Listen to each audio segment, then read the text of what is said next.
Okay, part 2. Here we go. All empty.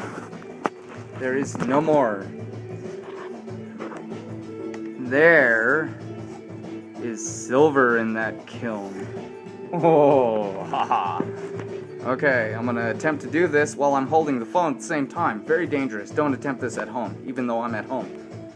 Okay, here we go. Yeah, I'll show you the mold, actually. This is a iron mold made from an iron piece of a fireplace. That's what I'm using. That should work. These will be for anything extra that won't fit in there. Just so I can keep my silver in a few places. Here we go. Let's hope I don't burn my arm off. Holy shit. That is really freaking hot.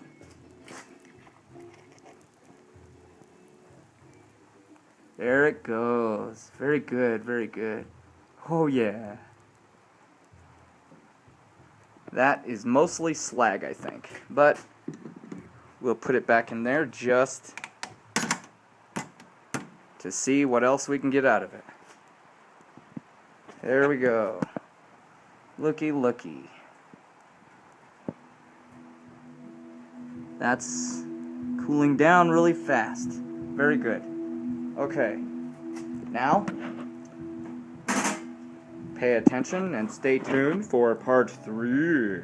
Yes, very well.